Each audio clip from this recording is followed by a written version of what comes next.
so that we are fast. Imas, when you can unmute and ask. Let me just continue the coordination. So avoid any gap. Imas, when Esther. Okay, okay, Paul, um, Paul Owojero. If you can hear me, you could unmute and ask your question.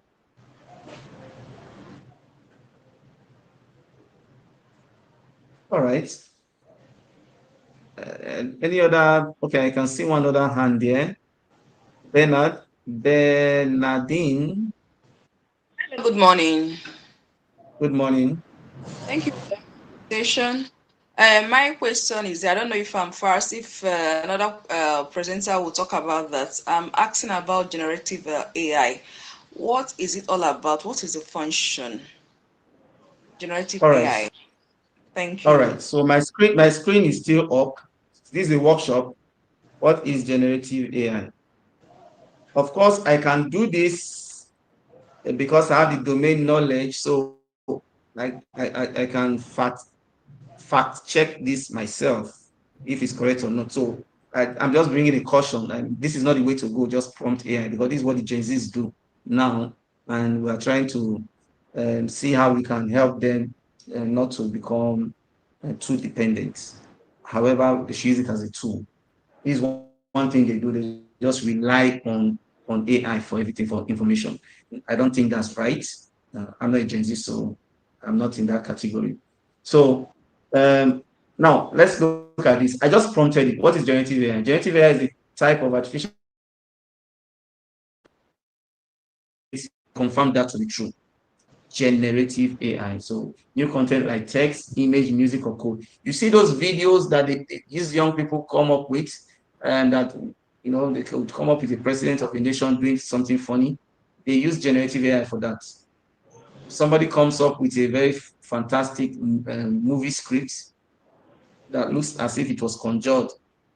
That's generative AI. You can ask AI to put up a draft letter to a fictitious CEO of a company. I mean, a student wrote, I was in a member of disciplinary committee, I think examination misconduct committee, if I'm not mistaken. And a student wrote a letter to the committee explaining why he cannot appear before the panel. One of the Dr. If you are here, you can unmute and just say hi. One of the members of the committee was so impressed by that letter. And she was so impressed that, in fact, going by that impression that was made, she could have gone ahead to pardon that person. It was in one of the meetings I now told them in the committee that this person used generative AI. That person did not write that letter. The person just prompted a chatbot to get that fantastic letter generated. So that's the power of generative AI. It's still based on these principles we've talked about. Now I'm looking at the time. The next speaker is supposed to come up 10:45, and I would like us to keep to time. So please permit me to just quickly introduce the next speaker. Okay, Christina is back. Okay. So let me just do the Yes, I'm introduction. back. Permit me to do that. Thank you so much, I'd like to sir. Thank you introduce. so much. Yeah, okay, Then okay. you Go can ahead go to on, sir. introduce. No, go ahead to introduce. Go ahead, since you're back. Okay. Thank you, sir. So you can stop sharing your screen. Thank you.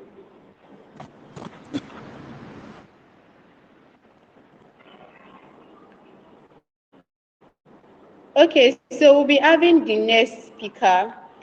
Sir, I'm so sorry if I will not be able to pronounce your surname properly.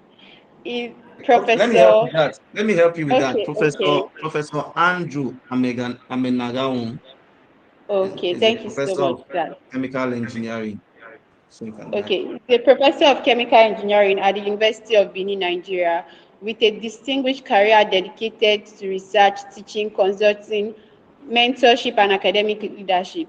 With over 200 scholarly publications in international journals, books, and conference proceedings, his work has attracted nearly 3,000 citations and an H index of 26, underscoring his global influence in the fields of bioresources, vaporization, process and product optimization, renewable energy, sustainable process design, and environmental pollution control. He has a first-class bachelor degree in chemical engineering and a PhD in chemical engineering from the University of Benin. His international training includes a master's degree with distinction in process system engineering with Imperial College London, which equips him with a world-class perspective on postgraduate education and research excellence. Professor Andrews' impressive academic achievements has formed a solid foundation for his extraordinary career. He is currently the principal investigator of the Bioresources Vaporization Laboratory (BVL), leading cutting-edge research as the immediate past director of the Central Research Laboratory at UNIBEN, where he oversaw interdisciplinary research activities, fostering collaboration across faculties, and ensuring that the laboratory serves as a hub of innovation and postgraduate training. Previously, he served as head of Department of Chemical Engineering, where he led strategic academic initiative and advanced the department's research and teaching standard. He is a member of the editorial board of the Discovery Applied Science, an international journal published by Springer Nature. He is also the managing editor of the Nigerian Research Journal of Engineering and Environmental Sciences Beyond Academics. He regularly provides consulting services such as process system consulting, educational and academic consulting, and human capacity development through software and soft skill training facilitation. Professor Andrew has successfully coordinated and implemented international funded projects, including the ongoing European Union funded project on sustainability, plastic waste and recycling management, a testament to his ability to align local challenges with global research priorities. He has also implemented other international grants like the €6.9 million Recirculate project on driving eco-innovation in Africa, capacity building for a safe circular water economy. Professor Andrew is also the founder of Trinidad Mentees Mentorship Program, through which he has mentored and coached hundreds of students and young professionals, many of whom has gone to secure fully funded international scholarship and placements in graduate programs across the world. If your virtual hands are not too busy, let's welcome, with a clap, let's welcome our next speaker, Professor Andrew. You have the floor, sir. Thank you very much. I will begin by expressing my appreciation for this invitation. It's usually a thing of pleasure anytime I have an opportunity to talk about things relating to research. So thank you, DRID and CID, for this invitation. Okay, so I'm going to share my screen now. Let me just go ahead and do that. Please, I hope you can hear me. All right, fantastic. Okay. Yeah.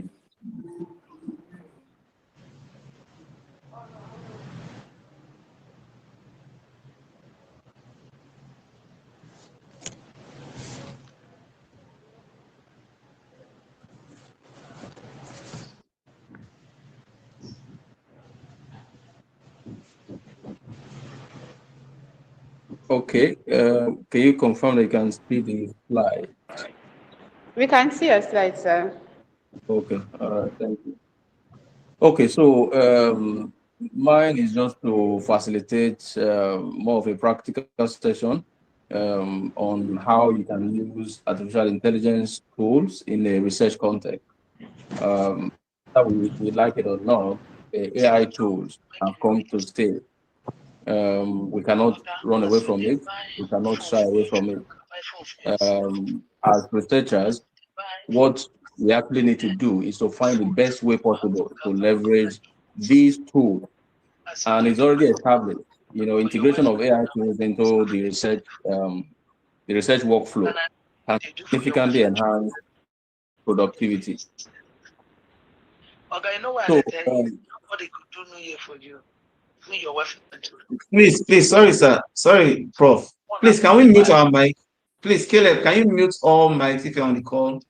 Priscilla, if you're on the call, please mute all the mics, please. So many things. Godwin Otamiri, please mute your mic. Prof, apologies, please. You can go ahead. No problem. Apologies. Okay, thank you. So I'm going to be looking at how we can harness artificial intelligence tools for research productivity. But like I said, it will be more of a hands-on session. So I'm going to just keep all this because the introduction has already been made. So I have my background in chemical engineering, which has shaped the work that I do today. But especially, I have a lot of vested interest, actually more of a passion for research. So I have my own lab at the Department of Chemical Engineering, where we conduct research in the area of bioresource valorization. Essentially has to do with deriving useful products from waste materials. So essentially what we do is to develop the technology for converting waste materials in our environment to useful products such as biofuels, materials, specialty chemicals, and a host of other things that we do at the lab. So for a sneak peek at what we do, our lab URL is there. You can just check the URL to get a sense of what we do in our lab. Then you can also check the Scholar for a glimpse of some of the publications that we have done over the years. Okay. Then I'm also on LinkedIn. So for whatever reason you want to connect with me after this session, just search my name on LinkedIn, and then we can continue our conversation. Okay, yeah, so honestly, I've also shared my email address and also my WhatsApp number. So again, like I said, if there's any need to further our conversation, then I'll be very glad to do that. Okay. Yeah, so the objective of this session is actually very straightforward. Is to introduce participants to how we can practically integrate AI tools to enhance research productivity. And also, I'm going to go ahead to demonstrate, hands-on application of some of these AI tools and how we can apply that in the research lifecycle. And then importantly, I'm going to provide some ethical guidelines, especially for responsible use of AI in an academic context. So at the end of this short session, there are some expectations. We expect that participants will now have an idea of some AI tools that can be leveraged at different stages of the research process, and how actually have the information, then actually go ahead to be able to apply these tools and also be able to apply them ethically. Okay, so I've mentioned the different. I've talked about integrating AI into the different stages of the research process. So these different stages include things like idea generation and topic formulation. That's actually where it starts from. So you want to get a sense of what should I even work on, which research area should I address, what should be the topic of my research. So it can be a very daunting task. I can assure you the whole process of trying to ideate or conceptualize a research topic is not something that is trivial. For undergraduate students and maybe masters and to some extent PhD students, you could be fortunate when you have a student where your supervisor has actually done the conceptualization for you, and they just essentially give you a topic. But if you are on the other side of having the responsibility of conceptualizing a topic, I guarantee you it's something that is not trivial. So it takes a lot of effort, a lot of brainstorming to be able to generate an idea that ultimately germinates into a research project. That's actually important in the context of where you want your research to go. Typically, we want research to be novel. We want to have some level of originality, of which that will now enable your research to have the potential to contribute new knowledge. So if you can do that, then you're on your way to having some excellent research work. So in the past, all that used to be done manually. You have to consult literature manually, and it's really, really tedious. But AI tools are now available that helps you to shorten the whole process and helps you to enhance the productivity, so to speak. Then you also have, after getting the research idea, you don't need to get a sense of where you should focus on. right? So for example, you know that you want to work in catalysis, for example, or maybe wastewater treatment, but you now need to know which area specifically should I focus on, what should I address in that research focus, okay? And the best do a comprehensive literature review. Literature review just helps you to identify work that has been done in that area. And at the end of doing a proper literature review, what you get is, so, you're able to identify a research gap. That is, people have worked in this area, they have done this, they have done that. But you are able to now identify areas that there has not been a lot of focus, a lot of attention on. So those areas wherein there are still, shortage of attention, right? That's where you can situate your own research. That's what we call a research gap. And it's actually the end point of doing a proper literature review. So again, in the past, you used to do all of this manually. You go to Google Scholar, download research papers, and you read and get a sense of what type of work has currently been done in that area. You have to manually synthesize different ideas in that area, and also manually try to generate a gap, try to understand areas that people have not really focused attention on. So that whole process can be tedious, can take a lot of time, and it's down to you actually going ahead to read papers. And if you can imagine, the limitation of that is that the extent to which you're able to do literature review is dependent on how much papers you're able to read, especially in the era where we have a lot of papers, hiding behind paywalls now, where you have to pay to actually read papers. So those issues are there, but AI tools are now available that help you to do literature review, help you to do a gap analysis, and considerably shortens the time required to do that.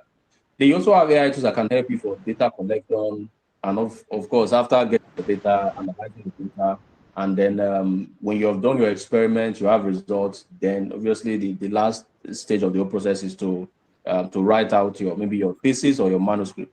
Again, people typically or conventionally, do this writing,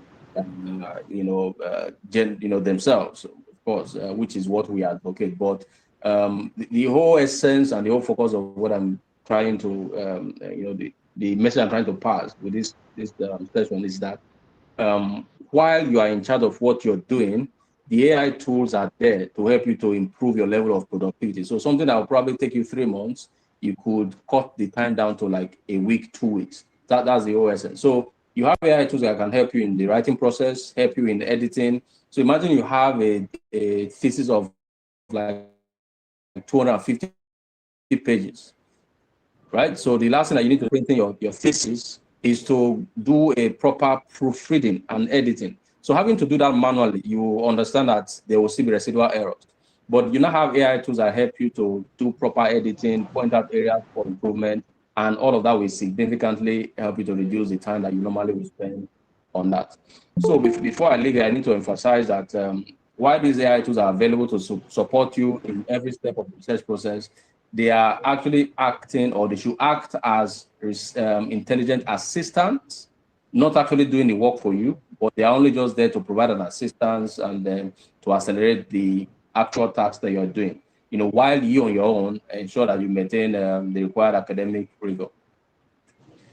So there are very many benefits, in integrating AI into the research process, and in that regard, we have already mentioned some of them. Saves time, when you're doing literature search, improves clarity when you're doing academic writing, and for people that are collect a lot of data, you want to do your data analysis, there are AI tools that can also help you to do that.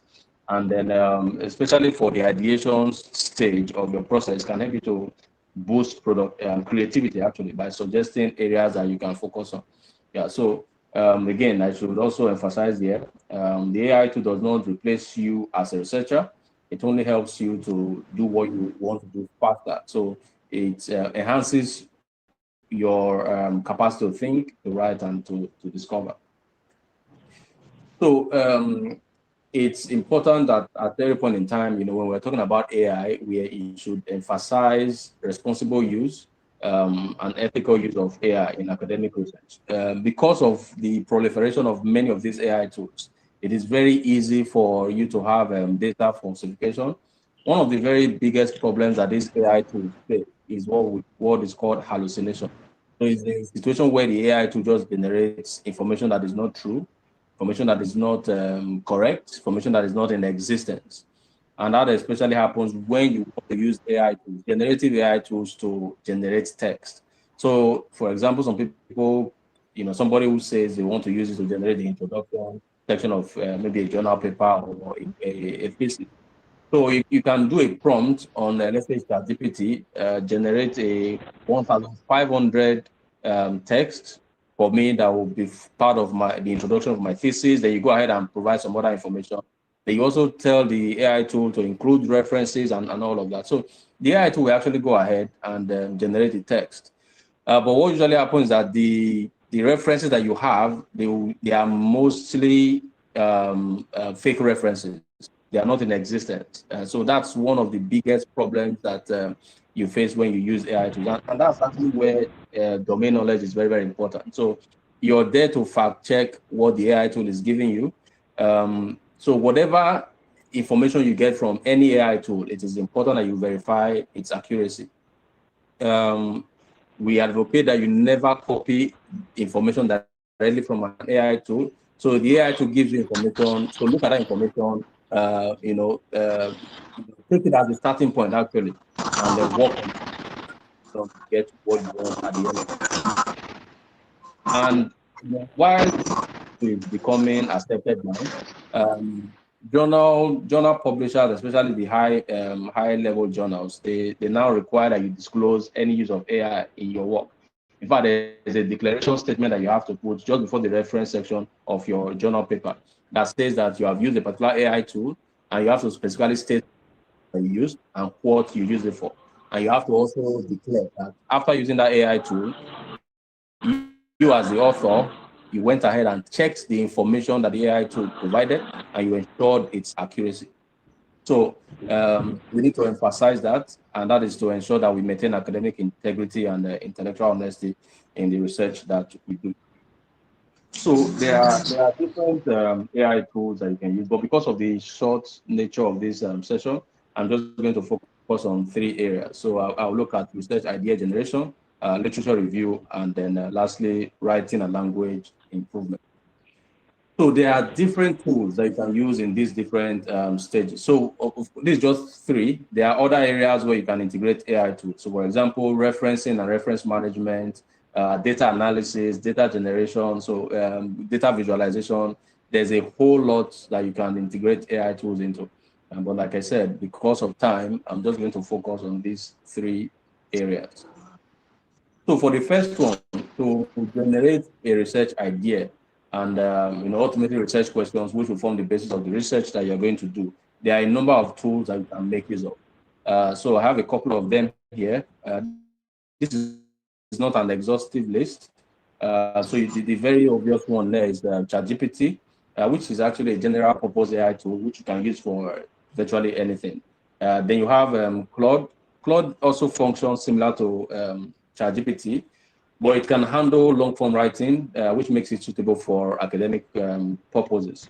Then similar to that is Perplexity. So Perplexity it can help you to brainstorm, can help you to generate research questions. It can help you to provide factual answers to questions. So like you are engaged in the research process and you want to sort of have, you can actually serve like a sort of a supervisor, like a senior researcher where you ask questions and provide answers.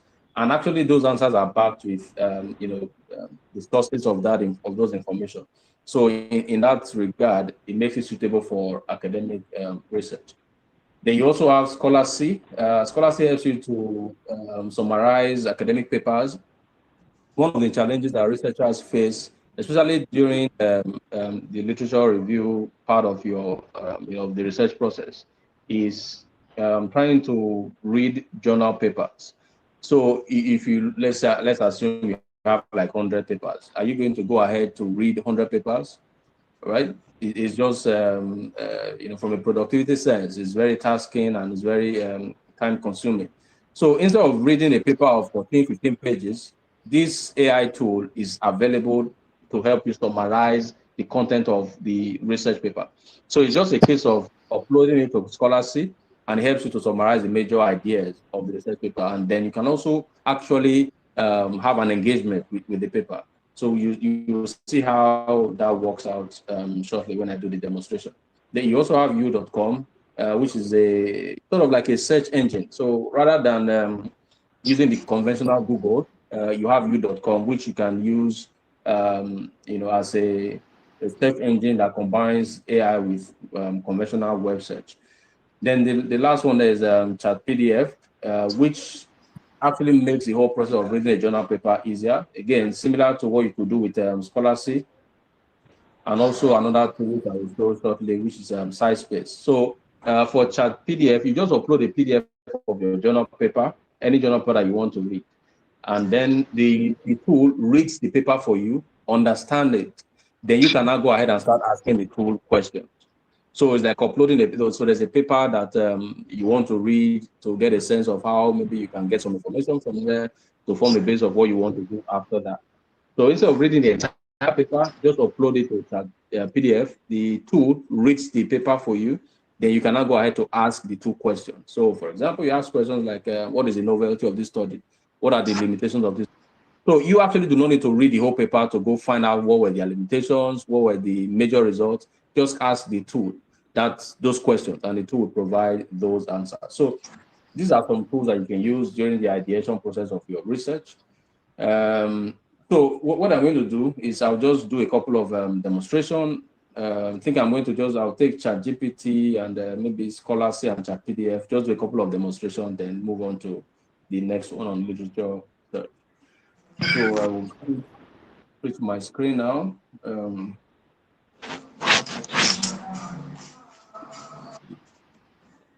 Okay, so let's begin with ChatGPT. Okay.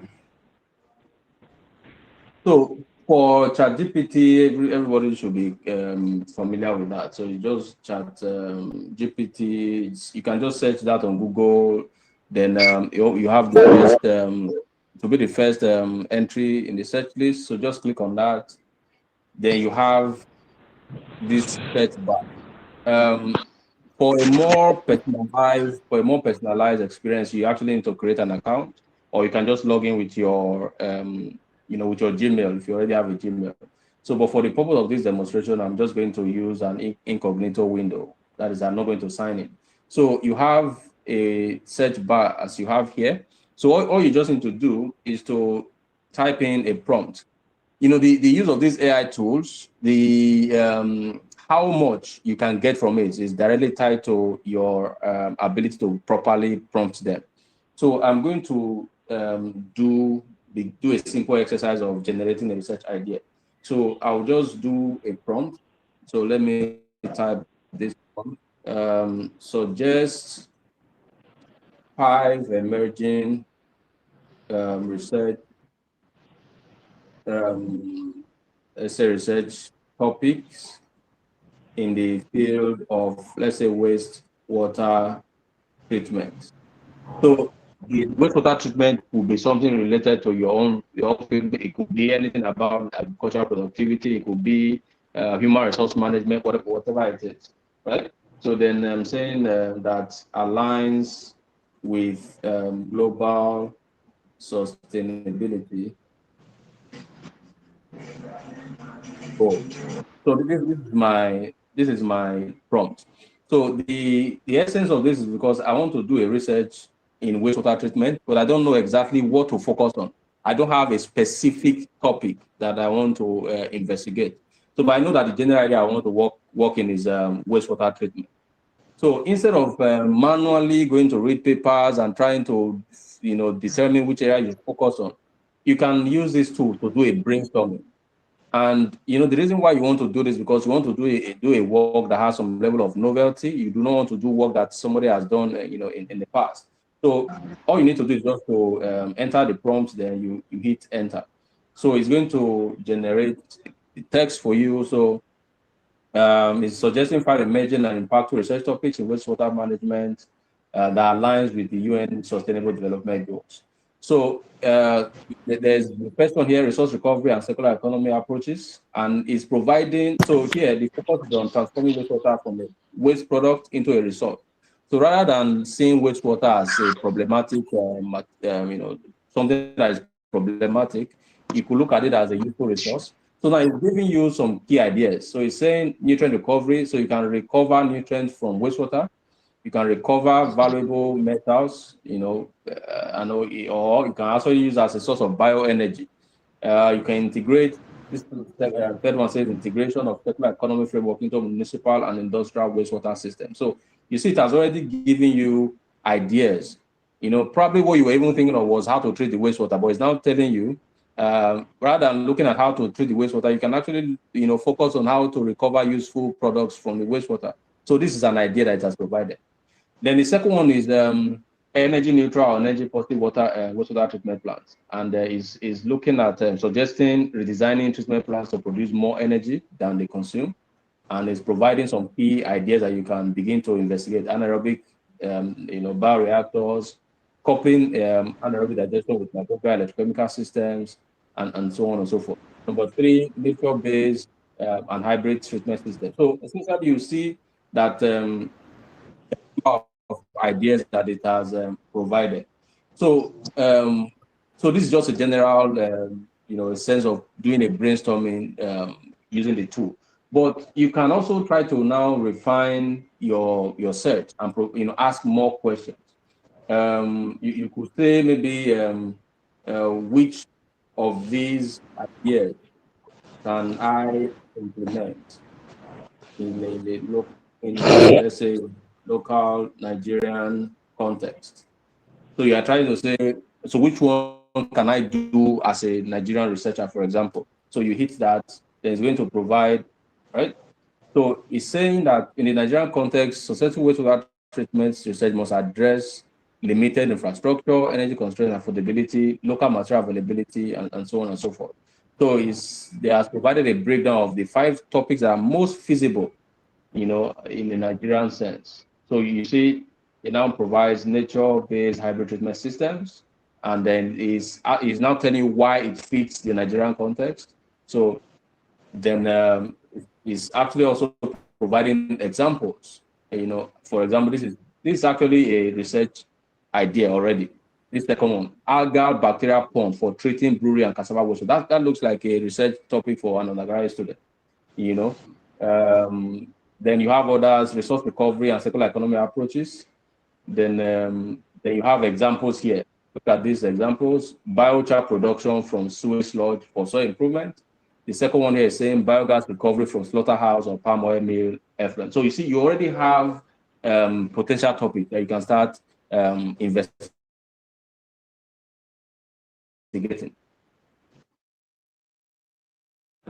ChatGPT to do brainstorming to get the research idea. And it's especially useful for lecturers, people in academia who have, at the start of every session, you are giving projects to them. So having to think about topics to give to them, it can be very tedious and very tasking. So you can use this tool to serve as a means of, kickstarting the whole process. So that's just to generate the idea of a research topic. But you can actually also use it for different other things. So you could say you can use to generate maybe a problem statement. You can use to generate research questions. You can use to generate a whole lot of stuff. So it's dependent on how you are able to master the the capacity and the potential of the tool. So let me just do a couple of more examples. Then I will switch to something else. Okay, so let me quickly just look at so for example, I could do I am conducting, let's say, research on biogas recovery from palm. I just want to take the example here, palm oil mill effluent. To generate a problem statement. that forms the motivation of of this study. So this is something that you can start with. So I hit enter, and it's going to see what it's doing now. So it's going to generate a problem statement and talks about the major problem that is motivating the choice of this particular topic, and talked about the problems associated with the release of large volumes of palm oil mill effluent into the environment. So these are just some of the tools, some of the things that you can use ChatGPT for. So I'm sure a couple of people have questions. So just keep your questions. I'm going to try to provide answers to them as we move on. Okay, so let me see what else is there. Okay. Okay, so let me go to Scholastic. Yeah. So let me do Scholastic. So Scholastic is just, yeah, that's what you have there. So just type into Google, and then of course usually the first result there. So you click on it, it will take you to the home page. So you see the welcome page, you're already given a sense of what the tool can use. So it's customize, analyze, and organize your research. You can summarize anything, understand complex research, organize your knowledge. And thousands of people are using this tool to save time. That's essentially what you want to do. So I should say that for many of these tools, you usually need to create an account. Yeah, and for very many of them, they are not free. But you can usually have a free trial with limited capability, which you can use for a limited period of time. But if you want the full spectrum of the capability of this tool, you have to create a premium account, which will require you to pay some money. So what I'll just maybe do try for free. Yeah, so click on try for free. Then ask you to create a free account. So usually you can use your continue with Google. So you have your email address, which you use to sign up. So I'll just use my already existing email account. So it's going to take some time to sign in. Accept that. Then yeah, so after signing in, then you have this. So I'm going to. So yeah, it's prompting how you want to engage with the tool. So the first option here is that whether you're undergraduate student, postgraduate student, or academic researcher. So if you're a lecturer, you may probably just choose an academic researcher.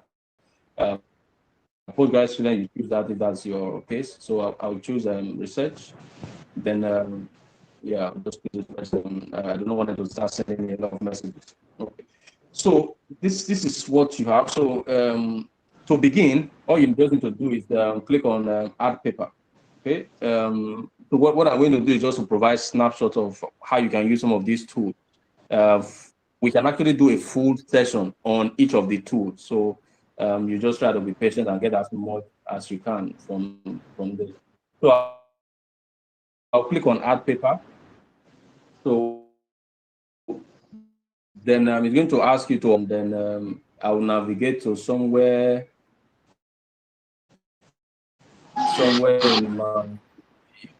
in my document where I have maybe a research paper. So let's say documents. Okay, so let me look for a research paper.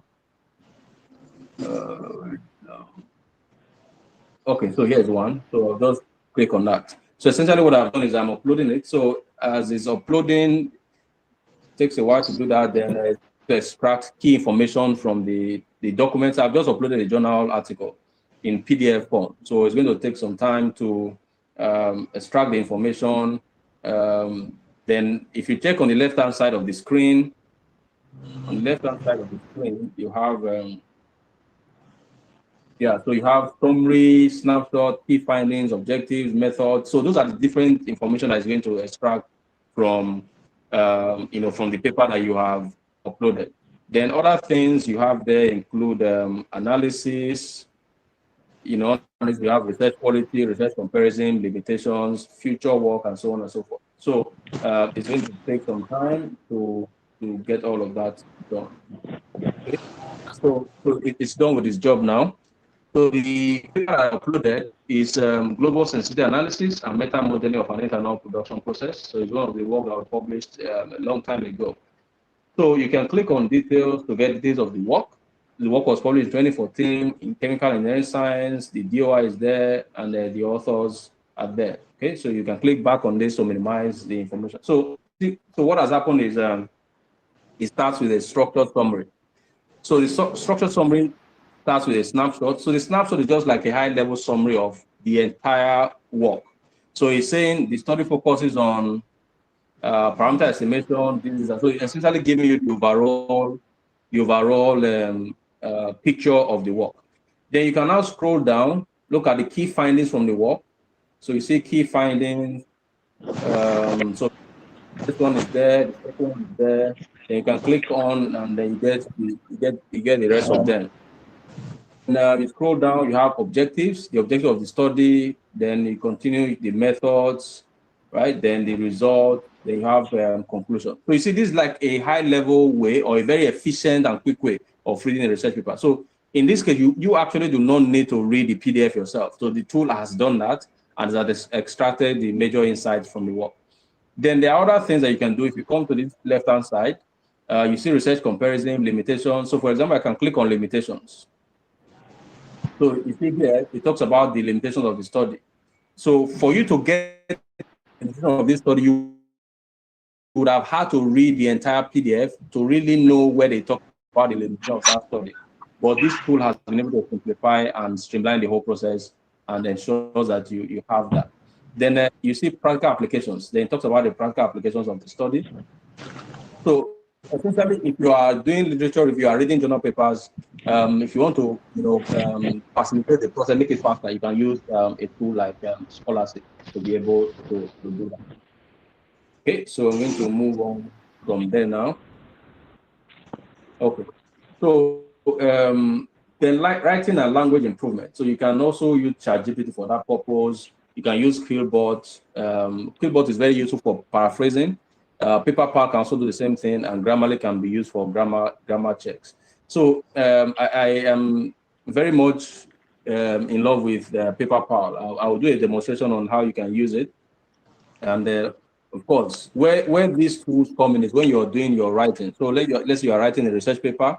Of course, when you're doing let's say the introduction and you are trying to do a literature review, the information that you are getting is not necessarily from your head, so to speak. You're going to get that from somewhere. So, but it's generally advocate that you don't just copy from another person's work and paste in your own work. So you have to paraphrase, write in your own words to avoid plagiarism. So normally you will do that paraphrasing manually, which can introduce a lot of errors and which can be mentally tasking. So you have to read imagine reading a whole paragraph, trying to understand it, and trying to now write in your own words. That can be very, very demanding. And imagine having to, let's say you are doing a PhD thesis, and you understand them, writing them in your own words. That's why people do PhD for 4 years, 5 years, 6 years. But with tools like this, you can do paraphrasing seamlessly. You can do language improvement seamlessly, and it facilitates the speed of your writing process.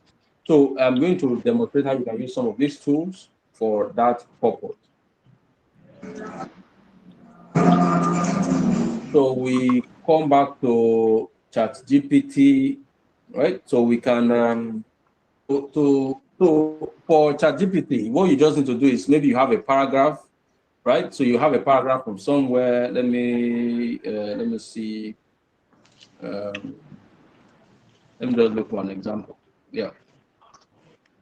So this is a journal paper. Let's say, for example, I like what I'm seeing in this first paragraph, and something like this. So let's say I like this. So I want to take this and use in my own study. So what we are saying that you cannot just copy this and put in your own report. So you have to read this text that I've highlighted, understand it, then you now write it in your own words. So, but you can use ChatGPT. Just say paraphrase, the following text. So present in an academic tone, something like that. Then you go ahead and paste the text, right? So first of all, give it the prompt, right? So again, how much you can get from the tool is dependent on the level of prompting that you have provided. So all I do is then just click on enter, and then you see the tool do its magic. So essentially, what is just happening is that the content I pasted, that's the same content that you have here, which has now been paraphrased. So you can now actually take this and put in your thesis. You cannot just, like I said at the beginning, you cannot just copy this and put in your thesis. You have to read this. So this generated text, you have to read it and ensure that the message of this paragraph is exactly the same as the original text, and so that you are able to ensure that the integrity of the information remains. You can use this tool for to improve fluency. Maybe, for example, you have not even gone ahead to copy from somewhere. Maybe you're just writing for whatever reason. Then maybe the quality is not so high. The quality is not so high. Then what you want to do is that text that you have generated manually by yourself, you can put it into ChatGPT and tell it to improve the language, improve flow, fluency, and make it sound academic. You can actually do that. All you just need to do is to put in the proper prompt. Okay, so let me go to Quillbot. So Quillbot is that's Quillbot. So you just type into Google, and then it's going to take you to the okay. So this is it here. So you just click on the first result there, then that's what you have. Yeah. So when you come to the home page, quillbot.com, like I said, you need to create an account. But as it is, you have already created an account. I've already logged in. So if you have not done that, you have to create an account and log in. So when you come here, there are a number of things you can do. You can brainstorm ideas like we did with ChatGPT, and then product description, generate interview questions, if that's what you want. But all you need to just scroll down this way, where you have the tools available in Quillbot. So here you have paraphrasing tool, you have grammar checker, you have plagiarism checker, AI detector, AI humanizer, and so on and so forth. So what I am specifically interested in is the paraphrasing tool. So you just click on paraphrasing tool, then bring you here. Okay, so you have different modes. But I'm not really going to explore that because I'm on the free version. But when you get to the paraphrasing tool, this is what you have. So all you need to do is the text that you have copied, the text that you want to paraphrase, you just paste it here, which is what I have done here. So, but because I'm using the free version, is limited to you can only paraphrase 125 words at a time, right? Which is not really a problem. So you can paraphrase in batches. So after pasting it here, then you have this paraphrase button at the bottom here. So you just click on it, and then it will generate the paraphrase text on the right-hand side. So you look at it just doing its magic. Then the paraphrase text is now on the right-hand side. So, but like I said, you don't just take this information as it is. You have to read it and ensure that the information is giving you is exactly the same in terms of the message. It's the same as the previous one that you copied. So there are different modes here. You have standard, fluency. So if I can change to fluency now, it will change the paraphrase text. So for the free version, you only have access to the standard and fluency. If you want to humanize, make it formal, make it sound academic, you have to pay, to operate on the premium version. For PaperPal, all you need to do is just type PaperPal into Google, then click on the first link that you have there, and it takes you to the home page. So the home page is paperpal.com. So this is the way it looks. And like I said before, you have to sign in, create a new account, then log in. So for PaperPal, it's actually very versatile. And why PaperPal is very good is because it is specifically designed for researchers. So whereas maybe you try to generate something with ChatGPT, it has a general language feel to it. But when you use PaperPal, it already ensures that your information, your message sounds academic. So that's one of the advantages of Paperpal. And you can use the web version or you can integrate it into Word.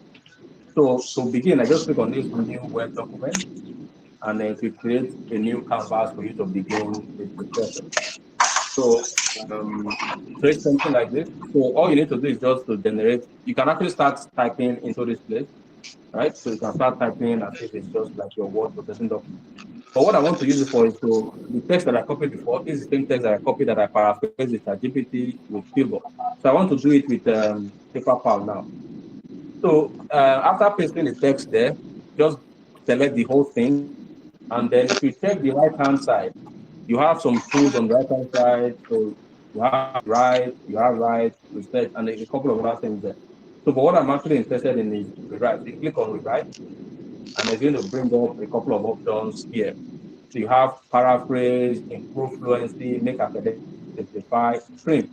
So the paraphrase is just like what I've already done. Paraphrases, when you are writing so that you don't fall guilty of plagiarism. Fluency is to improve the fluency of your text. Make academic. So you want to make your text sound academic. That you use that to then simplify the text. Then trim is like summarizing what you have written. So this one is actually very important. Maybe you have written the abstract of your work and it's like 300 pages. And the journal that you want to submit the paper to says that your abstract must be 250 words maximum. So you can use this trim tool to trim the text as you desire. So a couple of things that you can do there. So after the session, you can go to Paperpal and try and play around with it. So I'm just going to look at paraphrase. So we'll click on paraphrase, but take note, before you can use any of these, highlight the entire text. So after highlighting the entire text, click on paraphrase. The text is there, then I just click on generate at the bottom here. Click on generate, and it goes ahead to do its magic. So you see on the right-hand side, you actually see generating the text. So this is the text that has now been paraphrased. You see it on the right-hand side. So all you need to do is just select the whole thing, and then you copy, and then you can go paste in your thesis. But again, like I said, even after copying and putting your thesis, you have to now read it to ensure that the message of this paraphrased text is exactly the same as the original text. So if what you want is to make it academic, I can just go back again the same way. I select the entire text, then I click on make academic. So you don't click on that. Then it does the same thing and makes your text feel and sound academic. Yeah, so it's exactly the same thing that you can do. So there are more functionality, which the time that we have for this session will not be enough for us to go through. So the different tools are there. It's just for you to try and take some time to familiarize yourself with the provisions of the tool. And I can guarantee you, when you integrate these different tools in what you do, it speeds up the rate at which you write. So having to do things manually, there's really, if you ask me, there's no virtue in doing things the hard way, honestly. Okay, so let me move it along. Okay. So then the last part of my demonstration is literature review. So you have some tools that you can use for that. You have SciSpace. Elicit is also very good. So the consensus is there. You have ResearchRabbit and the Semantic Scholar. So these tools help you to synthesize literature, literature essentially, right? So normally when you want to do literature, let's say you want to write the literature of your thesis, or maybe you want to write an actual review paper. So you have to go through Google Scholar to start looking for papers. You have to actually manually start typing on Google Scholar. You type a search string, you get results that you don't like so much because you are not getting papers that you are so much interested in. You change the search criteria, you get other papers, you keep scrolling, you go to the next page, you are getting papers that you are not so interested in. So it can be very, very tasking and very, very cumbersome. So these tools help you to streamline the entire process. All you need to do is just give the tool the information, give the proper prompt, and then you allow them to do their magic. So what I'm going to do is I will illustrate how you can use SciSpace for literature search. So I'll go over to do that now. So SciSpace is, you can type SciSpace on Google search engine, and you see it among the tools, among the search results. So the homepage for SciSpace is scispace.com, and when you visit for the first time, this is how it looks. So again, like I said, you have to sign in, create an account. You have to create an account, and then when you do that, you can begin the process. So there are a number of things that you have here. If you check on the left-hand side, you have my library, home first, my library, agent gallery, AI writer, chat with PDF. Yeah, so this is actually very, very good, just like the tool that I introduced before, Chat PDF, which is different from this. So Chat with PDF is just a tool under SciSpace. Then you have literature review, you have find topics, you have paraphraser, citation, extract generator. Then you have extract data. Extract data is useful when maybe you have a PDF, and the PDF contains a table or maybe figures, and you want to extract the data in that table and in the figure. You just upload a PDF here, and this will help you to extract the data there. Then there's also an AI detector that can help you to determine the percentage of your work that is attributable to AI. So what I actually want to do here is, okay, I'll do that to PDF first, then before I go for literature review. So for chat with PDF, all you need to do is just to upload a PDF. So just upload a PDF, then you can start chatting with the PDF. So here it's saying upload PDF. So I'll click on upload PDF. So I'll just run through this very quickly so that can wrap up document. Yeah, so I'll use the same document I used before. Yeah, so this one. So so it's just going to just upload. Go ahead and upload.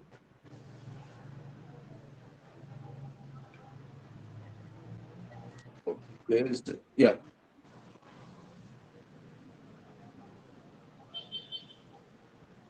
So it will take some time to upload. So while that is going on, I'm going to go back and I'll go to the tool for literature search. So I'm going to just click on that.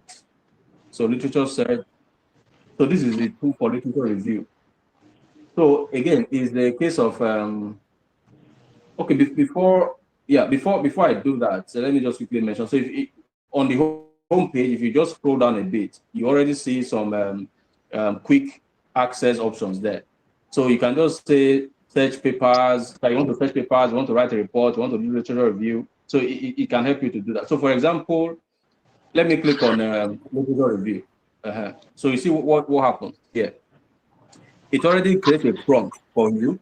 It's saying do a scientific literature review on. It means here you have to provide a topic and they include papers that are, so here I can say do scientific literature review on let me see, bioethanol production.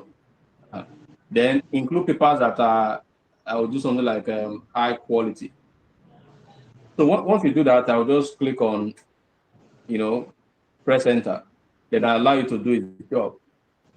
So it's going to take some time. There's an agent that runs behind the scene. So agent is running. So we'll leave that for it to do its job while we go back to the chat PDF. So the PDF I uploaded before, it has now been fully uploaded. Then it's there. So you can now start engaging with this PDF. So there are some quick access to that you can quickly look at on the right-hand side. For example, you have contribution, practical implications, data set use, and so on and so forth. So you can just click on any of them. So I can click on practical implications. I'll just click on it. Then it's going to provide an answer, because essentially what has happened is that I've told it to explain the practical implications of this research. So it will try to read the PDF and then try to provide some response. Okay, so it's generating now. Just be patient a while to allow it to do its job. Okay, all right. So it's done. So it has its results now. So practical implications of the ethanol production study. So the paper investigates the practical implications of integrating this and that. The research provides insight into optimizing the process through global sensitivity analysis and meta modeling. So then it now goes ahead to list the implication. So you see, list everything there. So this is just one quick way to, you know, engage with a PDF. So, but I'm going to go ahead and, you know, ask it more, you know, ask more questions. That's not all I want to do. So let me see.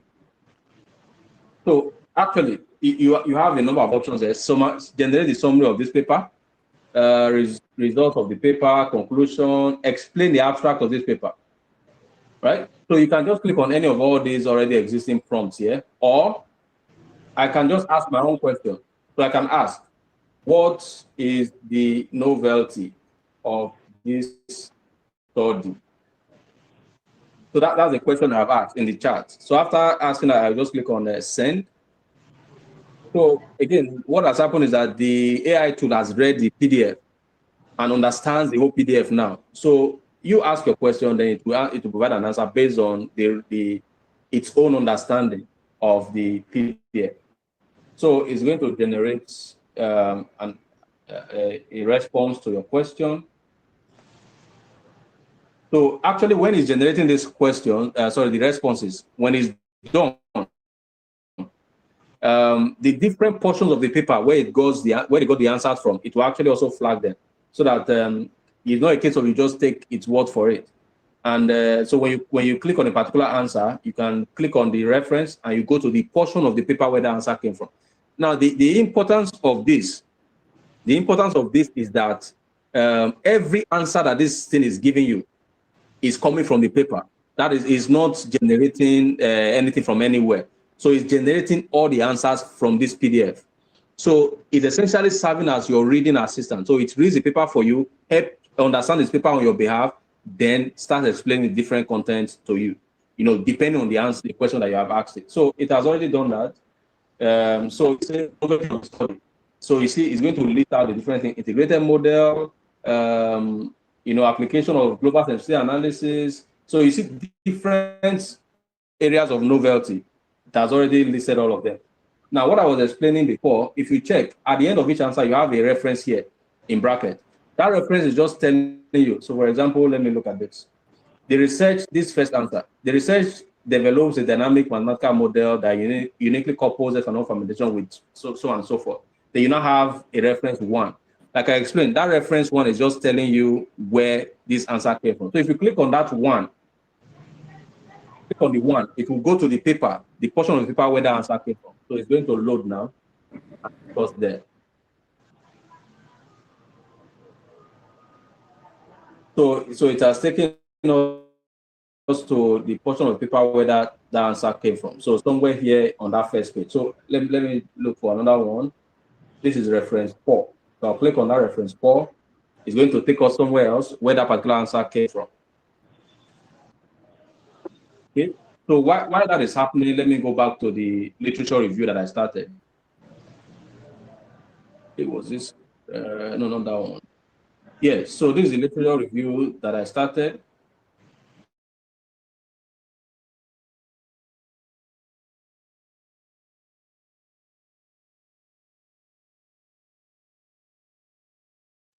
It has generated a couple of different studies like I have here and provided a deep summary of these different things. So rather than, so let me just go to the end. So it has generated, it has researched through literature and then generated 20 papers, right? So generated 20 papers from which you can now, you can actually use this as a starting point.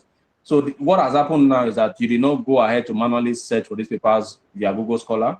The tool helped to, it went through different databases, Google Scholar included, to generate these very top-ranked papers, which you can now use as a basis to begin your literature search. So then what else can we do? Let me see. So let me come back here. Okay. All right, so this for the number 4, the reference 4, it has taken us to the conclusion. So it's telling us that this answer came from the conclusion section of the paper. So essentially, you can interact with the PDF, and it essentially makes the whole process more streamlined. Okay, so I'm going to end with this. So let me use a prompt now, rather than using the already existing prompt. So I'm going to say, do a literature review on the role of anaerobic digestion on crop yield. So that's what I've asked you to do. So all I need to do is to press enter. So it's going to go ahead to start, crawling through literature to look for papers for me that are within the scope of the search that I have done. It's also is going to generate provide a lot of options. Then it will now go ahead to rank them in order of importance. And like I said, why this is useful is because it cuts down on the amount of time that you actually spend on Google Scholar to search for these papers yourself. So a couple of things created here. So this has provided 100 and has ranked them in that order. So the papers are all listed here. So, but another fantastic thing about this tool is that you can add columns. So, for example, you have the paper. The next column is insights. You can add more columns. Let me just add columns, summarize, abstract, conclusion, then maybe contributions. Then let me add findings. So what has happened here is that, so see what it has done. Yeah, so it has listed all these papers. There are 100 of them in this tabular form. So this is the first paper, anaerobic digestion as a soil amendment, impact on crop production. Remember the prompts I used. Then the next column will give you the insights into that work. The next column will provide the summarized abstract. The next column will provide the conclusion. The next one will provide the contributions, and the last one will provide the findings. So these are just the columns that I have added. You can add more limitations, practical implications, research gap, future direction. So you see what has just happened here is that all these papers, you have not read any of them, right? So imagine these are 100 papers that you normally have to go through by yourself. But this tool has already read all of them, provided the insights, the abstract, the conclusion, and so on and so forth. This is actually a very fantastic tool to use, especially if you are doing a literature review and you want to write a review paper. So like I said, time is of the essence, and we cannot really go through the different tools. And even for each tool, we can actually do separate trainings on each of them. So, but SciSpace is a very powerful tool that you can use. Elicit does something similar, Consensus does something similar, Research Rabbit and Semantic Scholar. Okay, so I'm just going to, I'm done with my demonstration now. I'm just going to go a bit into how we engage with AI in our work at BVL. Why we use all these tools that I have mentioned, some of these tools that I have mentioned in different stages of our research process, but we mainly integrate artificial intelligence, through developing and building machine learning models to try to understand how our process works. So, for example, this first work on the left-hand side is a work that has to do with intelligent oil blending. So we wanted to produce biodiesel from different oils, a blend of different oils, right? But how do you know how much of each oil to combine together to serve as a feedstock to produce biodiesel? So we produce intelligent machine learning models and also intelligent optimization algorithms that help us to intelligently combine the three different oils that now form the optimized blend, which we now use to produce biodiesel. In the one on the right-hand side, we were interested in producing lipase, a very important enzyme, from a mix of agricultural waste. We used a couple of, pills, all these different agricultural pills. I think we used 3 of them. But again, it was a case of we were going to mix these 3 different materials together. We do not know how much of each of them we can, combine together to give us the best production of lipase enzyme. So again, we deployed machine learning and mental heuristic optimization, which are intelligent nature-inspired optimization algorithms that helped us to know the optimum proportions of these 3 different materials to combine together to get the best production of lipase enzyme. So the same thing that we have deployed in other works that we have done. In this one on the left-hand side, we intelligently model the biodiesel production process. And while the one on the right-hand side, we did a solid-state fermentation process to produce xanthan gum, a very important biopolymer in the industry. And we deployed machine learning models to try to understand how the performance of the process is and how we can ultimately use these models, to improve the performance of the process by deploying intelligent optimization. So this is actually the focus of the work that we do. So we are not only just interested in designing processes and developing technology for converting waste materials to useful products. We are also developing machine learning models that help us to intelligently carry out our research work, which significantly cuts down on the time we spend doing research. So in essence, AI is here to stay, right? We cannot run away from it. Those days of people associating AI use with laziness, those days are gone. In fact, it takes a high level of intelligence to be able to use AI tools the right way, right? So we need to find the best way to integrate AI into the work that we do. And the truth is, it's going to shoot up your productivity to another level. And you just keep on producing, and people are wondering how you're doing it. So while I have emphasized the use of AI, you cannot relegate human creativity to the background. So what we're actually advocating is that there should be a fusion of human creativity with artificial intelligence, which will spark productivity in your research. So as a final remark, the future belongs to researchers who learn, adapt, and collaborate, not only with people, but with intelligence. Thank you very much for your time.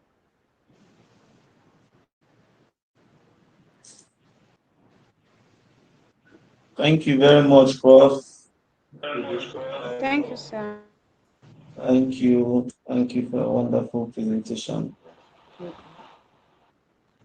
So, Priscilla, over to you.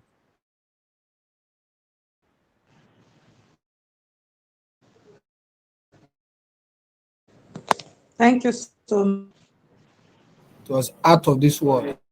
Thank you, Prof. Thank you so much. Thank you so much, everybody. Please, if you have a question, you can just hold on with it while we quickly. So we'll just take the last speaker, then you can ask your question because we are already behind time. Thank you so much, Professor Andrew. So, we're supposed to have Professor Ngozi on the call, but she's actually unavoidably absent. So we'll be having Mrs. Sonia that will be taking the last section. So I'll be reading a bio now.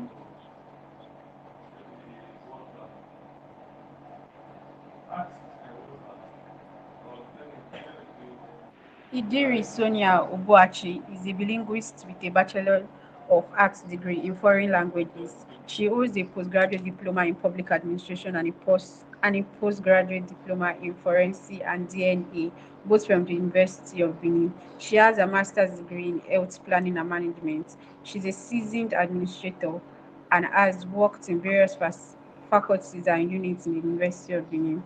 She is a principal assistant registrar and currently head of administration at the Directorate of Research, Innovation and Development, DREED, University of Benin. With our virtual round of applause, let's welcome Mrs. Sonia. And before she comes up, the attendance link have been sent to the chat box. Please, let's do it to take our attendance because without the attendance, there won't be certificates. Thank you so much. Mrs. Sonia, you have the floor now, ma'am. Good afternoon, everyone. The director, DREED, Professor Ngozi Nyube, could have loved to be here, but she's unavoidably absent due to exigencies of duty. With that said, let's kickstart. The paper is on applications of artificial intelligence, AI, and AI ethics in academic research. It is a pleasure to share a few reflections on how artificial intelligence is transforming academic research and how ethics must guide our engagement with it. AI is no longer a distant concept. It is quietly embedded in our everyday academic tools, from Microsoft Word's predictive typing to Turnitin's originality checker and ChatGPT's research assistants. But as AI becomes more powerful, we need to understand how to use it responsibly in ways that enhance research quality while maintaining academic integrity. One of the ways of applying AI in academic research is in the area of literature review and knowledge discovery. As the second speaker had earlier mentioned, traditionally, reviewing literature could take weeks or months. Today, AI tools such as Elicit, Cite, Research Rabbit, and Semantic Scholar use machine learning to summarize papers, highlight research tools, and identify gaps in knowledge. For instance, Elicit can extract research questions, methods, results from hundreds of papers in minutes. This allows researchers to focus more on analysis and synthesis rather than manual sorting. However, we must always cross-check AI's summaries for accuracy, as they can occasionally miss context or nuisance. Another way of applying AI in academic research is in data collection, analysis, and visualization. AI simplifies data analysis, whether qualitative or quantitative. Machine learning algorithms can detect patterns, predict outcomes, and identify relationships between large data sets. Tools like Google Colab, RStudio, AI Add-on, and Python notebooks assist with automation and virtualization. In social sciences, AI helps analyze interview transcripts or social media trends. In medicine, AI can detect anomalies in scans or predict disease progression.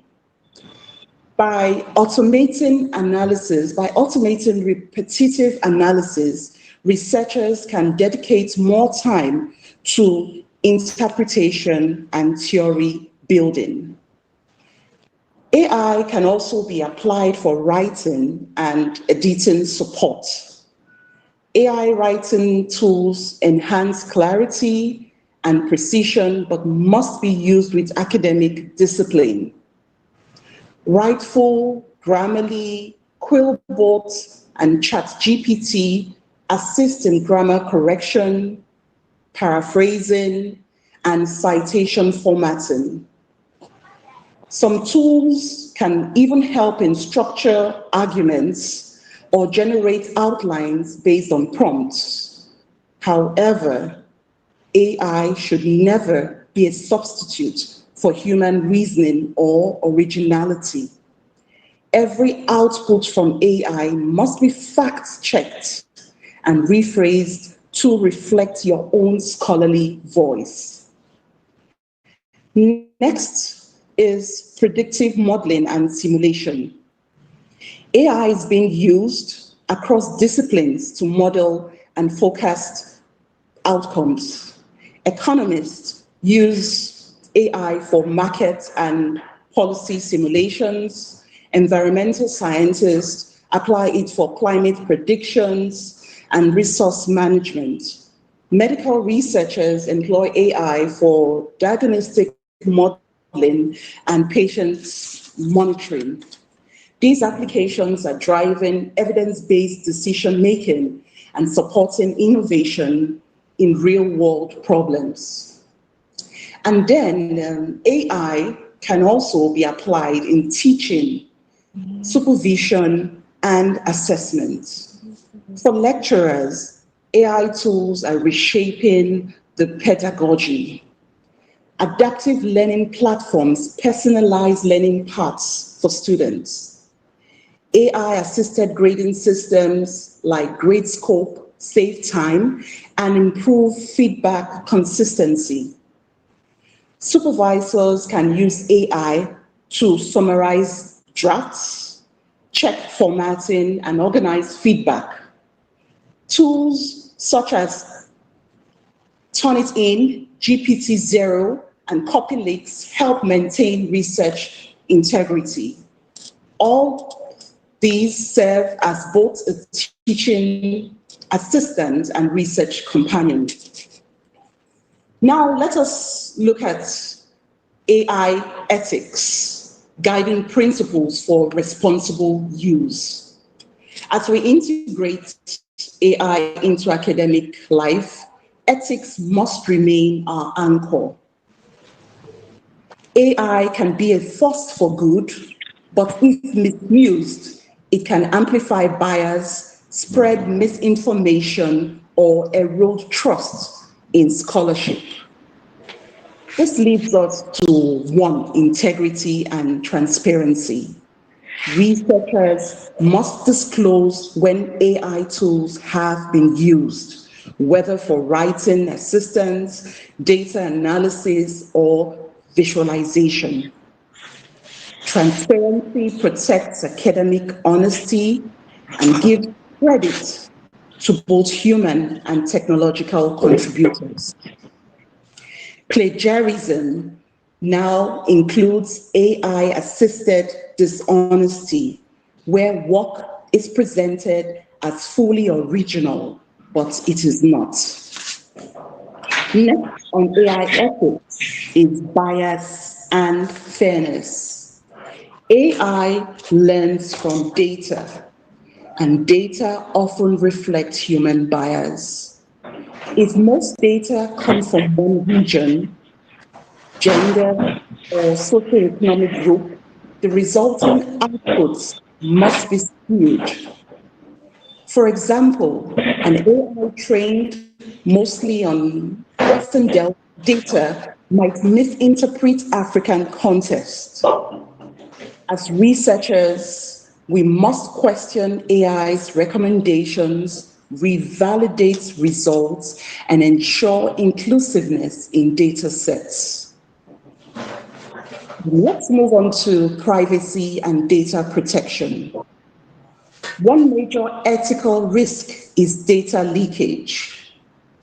Uploading confidential information such as unpublished thesis, patient data, or institutional records into open AI systems can compromise privacy.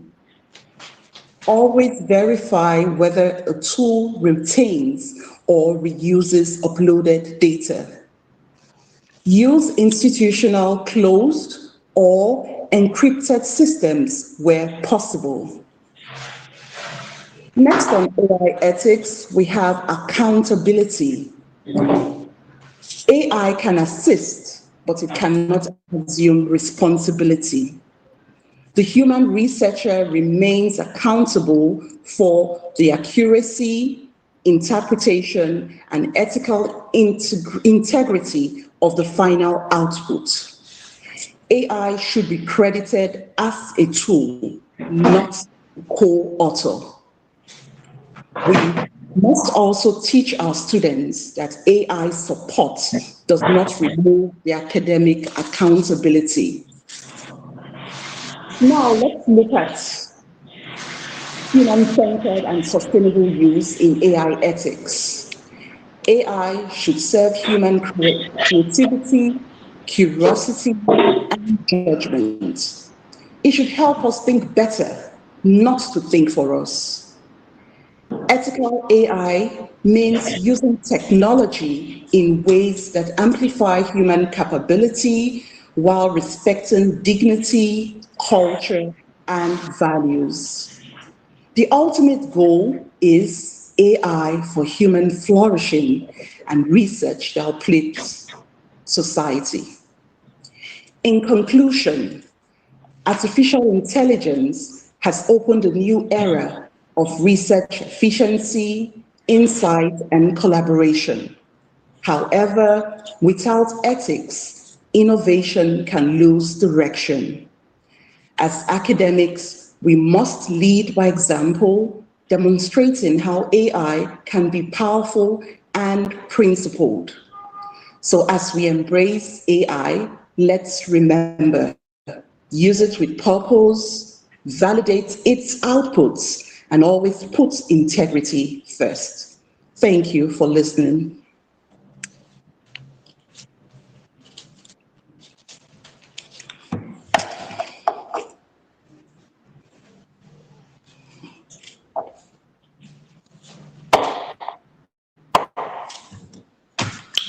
Priscilla.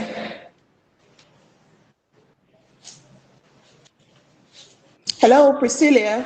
All right, thank you. Thank you very much.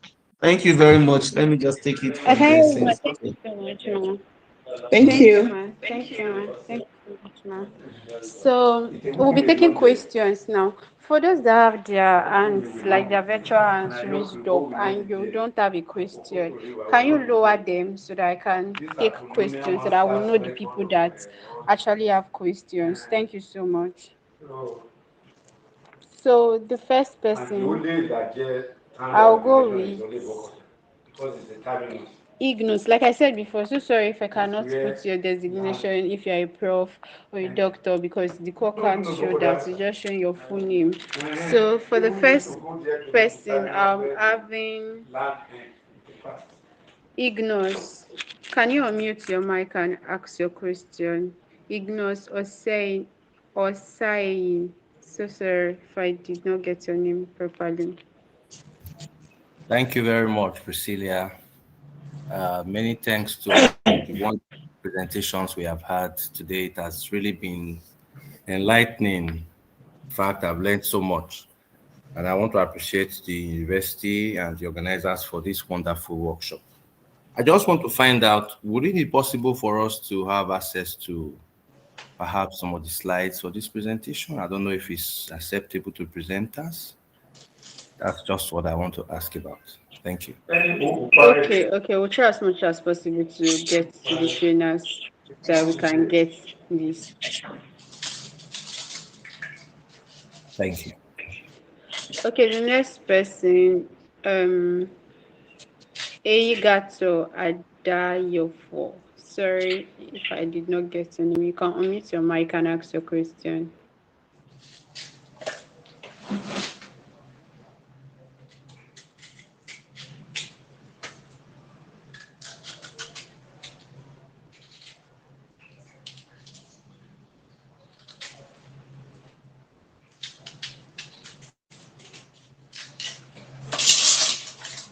Okay, can we move to the next person?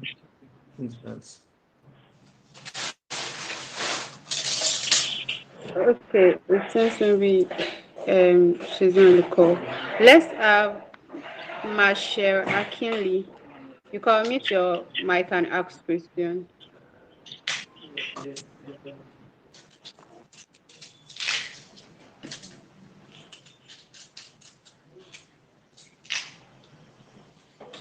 All right, we can keep moving. Sorry, please. Let me quickly. I'm not taking attendance on the chat box. Use the link. If you can't use the link, send me a message on WhatsApp with your full name and your email address. I'm not taking attendance on the group on the chat box. Thank you so much.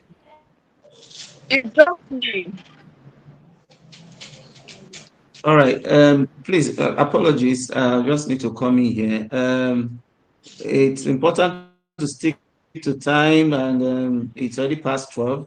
So it may be necessary to ask for permission to continue from the participants so that we on our part would have kept to time. So if you want us to continue with the questions, please can you just indicate so that it will be by your choice. Okay, so I can see a lot of thumbs up. So can we just take it for 15 minutes? So 15 minutes. So we close in 15 minutes, please. Okay, all right. So Priscilla, please over to you. Let's just try and wrap this up in 15 minutes. It's important to not. Okay, thank you. Okay, thank you so much, sir. Please, if you don't have a question, just lower your hand so that we'll be able to take people that have questions. Let's go with Mr. Chukunonso Wamboife. You can unmute your mic and ask your question, sir. Hi, everybody. Thank you, Priscilla, and thank you to all the presenters today. I've been rewarded and I've learned a lot today. But the truth about it is that I'm a bit worried, especially looking at how AI is, breaking ground, so to say, in the field of academics and all. So my question is, as AI increasingly takes over core teaching and assessment tasks, in what new ways can we lecturers redefine our roles to remain relevant and even indispensable to higher education? Thank you very much.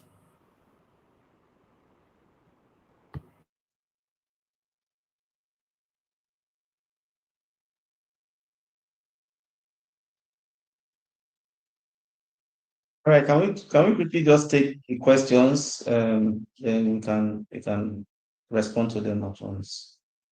Priscilla, please. Or should I conclude? Okay, hold on, Priscilla. Let me just conclude. Let me handle this session. Okay, So sir. we can, yeah. All right, so please, I'm seeing some hands. Gato at the young fool. So I assume that you're not with us. Barrister Francisca Osuji, please, can you unmute and ask a question? We have one question already. Professor Andrew, can you please indicate if you are still around? Okay, good afternoon, everyone. Go ahead. Go ahead, please. Good afternoon, everyone. Yeah. I must thank all the presenters for a very good presentation. They are all awesome. Okay, now what I actually want to say is a kind of contribution that was not covered in all the presentations. For instance, our students these days in writing their projects, they bring projects that look so perfect. You know, the bottom line is that we are sure they have used AI. Now, I don't know how we're going to go about it to ensure that these children are not graded wrongly. Do you understand me? Because sometimes if you ask some of them questions, you find out that they cannot defend whatever they have put down. Do you understand me? So I think it was not actually covered in this presentation, and I feel that we as lecturers must be aware of such a development too. Thank you so much. Thank you for that wonderful contribution. So I'll move on to some names I've mentioned. So Bernardine, your hand is up. Okay, thank you.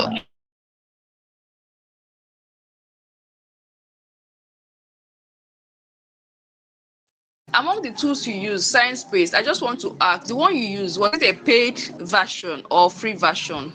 Thank you. All right, that's a quick one. Thank you. Noted.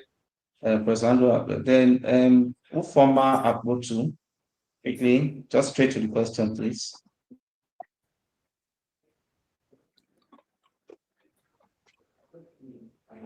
Okay, so there's no response, so I'll just move on. So, Professor Andrew, please, could you respond to the questions that the one directed to you, and then any other one you want to respond? Yeah, all the demonstrations I did using free versions of the tools. Oh, great. So, like I was saying when I was just demonstrating the PaperPal, was it PaperPal? No, Quillbot. For example, Quillbot, you can paraphrase 125 words at a time, which is sufficient for what you want to do. So you can do it in batches of that 125 words. Unless you have money, sometimes some of these things, the subscription is like $120 per month. something around that. Sometimes maybe for some of them $40, $30, depending on the particular tool. So if you have those monies, fine. If you have a grant that can cover the subscription, that's fine. But usually I find that the free version is sufficient for you to do what you want to do. Thank you so much, Prof. You want to respond to any other question? Should I take it? Thank you. Okay. On the lady that asked about the students coming with perfect work, I think it's important that we separate the different functionalities of AI and how you can interact with these tools. So a student comes with a perfect work but cannot defend the work. That does not necessarily have much to do with the AI tool that was used. So let's say a student comes with a thesis that's looking perfect. That's because he has used proper not formatting, that's language structure, fluency. So maybe somebody use ChatGPT or PaperPal, for example. So the language makes a lot of sense. It's clean, it's fluent, and it sounds academic. So that does not mean that the student should not be able to defend what they have done. A student being unable to defend the work they have done has to do with the fact that probably the student did not do that work. And so that's not necessarily because of the AI tool that was used. And because a student can also come, do work, is unable to defend it, and the report was done in a very poor manner. So that's poor on both sides. The student did not do the work, so he cannot defend, and the report was poorly written. But the question she was asking has more to do with probably the student did not do the work. And so if the student did the work and use any of these AI enhancing tools to enhance the look and the quality of the work, I think that's sufficient. When she started by saying work that looks perfect, I think that's what we should be looking for now. We should be looking for students coming with theses that look very good. So we should not start looking at, oh, this is where your work is too perfect. And we now start looking for ways to maybe reduce the quality or something. But I agree, students should be able to, a student being able to defend their work comes from, them doing the work themselves, not necessarily that they use an AI tool to improve the language of their thesis, at least in that case. Yeah. All right, thank you very much. I think this calls for some kind of forum amongst us. Now we're building a community, so we can organize that. That's our responsibility. We organize a session where we just brainstorm and educate ourselves on some of the things we need to do post AI era. Okay, things have changed. Back in the days, we used to use 4-figure table to write joint admission manipulation board, organize examinations, UME exams. But now, I don't know how they do it now. I see them scoring 350, 360. I don't know how they go to scores. I mean, we're not necessarily when we're attempting that exam. So things have changed. I mean, young people can do so much now without having to know. I mean, knowledge is almost moving from the brain to the fingers. And we interact with these individuals and we see a lot. So we also need to brainstorm to see how universities around the world are doing the same. And we also need to do that collectively. Having said that, see AI as a tool. It's just like handing a student, instead of handing a student 4-figure table, you're giving them a calculator, an electronic calculator. Or instead of giving a typist a typewriter, you're giving them a computer and a printer and internet connection. So instead of sending mails by hand, you're giving them email and electronic mail. Okay, so let's see it like that. And then let's start seeing, okay, now these students have the tool. What do we now expect from the student? That means we'll be expecting perfect work. I tell my students, I give them tasks. I was supposed to show one work from a grad one. I told the person to put up a slide for this workshop. This is a final year student and put up a very excellent looking slide. Obviously, doesn't know anything there. I could have used that slide for this, for my talk. Well, I wanted to use that to make a point, but there was no time for that. Now, we now need to develop skills, additional knowledge and skills and approach to be able to assess these students at the end of the day. knowing that is a given that they are using AI tools. I think we've gotten to that point. We'll have another session for that by the grace of God. So I want to talk, that's addressing the near perfect project. And then the one on relevance, I think that's where the relevance now starts coming in now. How relevant are we as lecturers if we cannot equip students with skills beyond what AI can give them? So, I mean, it's a question we'll need to answer ourselves. I'll give an example in some domains that I work in. As a software developer, we used to develop software for clients, and they pay a lot to get software developed, and we do it manually. I mean, it's a rigorous process, time-consuming process, error-prone process, and we managed to put out software that works. Now, with AI, a young man somewhere that just started this 3 days ago can put out software that somebody like me who has more than 22 decades experience will struggle to put out. It doesn't necessarily mean that the person knows everything. The person does not necessarily have the discipline of a software engineer, but the person has power because AI has given that person that power. So what will now distinguish me from that person, from the rookie? So it's the same question that would apply. But in any case, if we now decide to, so like Andrew was saying, there's nothing, I forgot how you said it, there's nothing so cool about, I'm paraphrasing now, about doing things the hard way. I mean, I've tried to do things the hard way just to impress myself. Well, it's ended. I mean, I had issues with my eyes after that experience from looking at the screen for too many hours. So I don't think there's some personal fulfillment some of us may get from paying, but if you want to get quality work done and get it done fast, it's good to use the best tools. So on this note, I think I would like to end by thanking everyone for participating. I really appreciate, and I hope that it was a very fulfilling and rewarding session we've had. I think in the future we'll keep having things like this so that we'll keep upskilling, the continuous development, continuous learning, and as researchers we need to keep updating ourselves. It's not a good thing that the children or our students know more about AI than us. So we should be well equipped. So Professor Andrew, thank you so much. Professor Ngozi, duly represented. Thank you so much. Priscilla, thank you so much for the wonderful handling of these sessions and the coordination.